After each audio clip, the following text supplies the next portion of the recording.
Once upon a time, in a land far beyond the rainbow, there was a kingdom where every color lived in harmony. The red roses danced with the wind, the blue rivers sang cheerful songs, and the golden sun smiled down every single morning.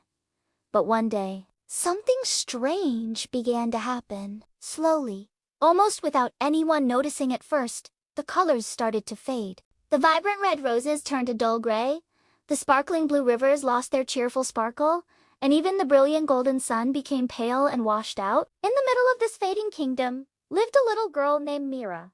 She absolutely loved to paint, and her paintings were always so bright and full of life they could light up even the darkest room. Mira looked out her window with a worried heart. Oh no. What's happening to all the colors? She saw a faint trail of gray dust, like a sad, lonely path, leading from the edge of town into the dark forest. If I don't find the missing colors, she said to herself, her voice filled with determination, the kingdom will lose its magic forever. Mira packed her tiny bag with her most important tools. A trusty paintbrush, her favorite set of paints, and a heart full of courage. She stepped into the dark forest, and a shiver ran down her spine. Everything was quiet. Too quiet. The usual chirping of birds and rustling of leaves was gone. Suddenly, she heard a soft, whimpering cry from behind a large, gray tree. Who's there? Mira called out softly. A small chameleon slowly appeared, but he wasn't colorful at all. He was a single, sad shade of gray.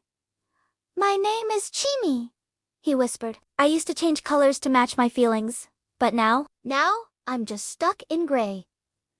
Mira knelt down and smiled gently. Don't worry, Chimi, she said. We'll find where the colors went, together. Deeper and deeper, they ventured into the forest, until they came to a clearing where three magnificent, magical guardians stood waiting. A fiery red phoenix, a graceful blue butterfly, and a majestic golden deer. The red phoenix spoke, its voice like crackling flames. The shadow collector has stolen the colors of the world. The blue butterfly fluttered its wings, its voice a gentle whisper. He traps them inside crystal orbs, guarded by his shadow creatures. The golden deer nodded wisely, its voice warm and steady. If you can bring back the orbs, the light and color will return to our world. Mira looked at the guardians, her eyes shining with resolve. Then I'll bring them back. All of them? The guardians, seeing her brave heart, presented her with a special gift, a color crystal brush, which glowed softly in her hands. Mira and her new friend Chimi followed the gentle light of the glowing brush, which led them straight to a dark, spooky cave. Inside, shadows slithered and moved like smoke along the walls. Mira held her brush tightly and called out, "Show yourself, shadow collector!" A tall, dark figure appeared from the deepest part of the cave, his voice echoing like a distant storm. Why do you need colors? In the dark, everyone is the same. Mira stood tall and replied, but colors make us different, and that's what makes life beautiful. She lifted her magical brush and painted a bright, bold stroke of light into the air. The shadows hissed and melted away as vibrant colors spread through the cave. One by one, the crystal orbs began to glow with life.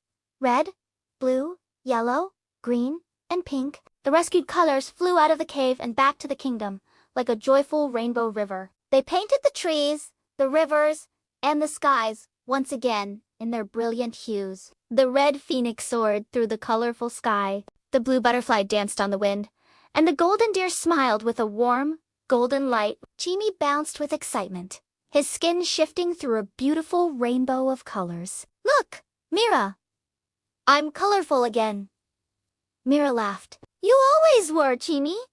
You just forgot how to shine. As the light returned, the shadow collector disappeared, leaving behind just one last whisper on the wind. Even the darkest night needs a little color. From that day on, Mira became the guardian of colors. She taught everyone in the kingdom that true color doesn't just come from a paintbrush. It comes from the kindness in our hearts, the courage in our souls, and the creativity in our minds. And the kingdom of colors, more beautiful than ever, lived happily ever after. Remember, true beauty comes from our differences.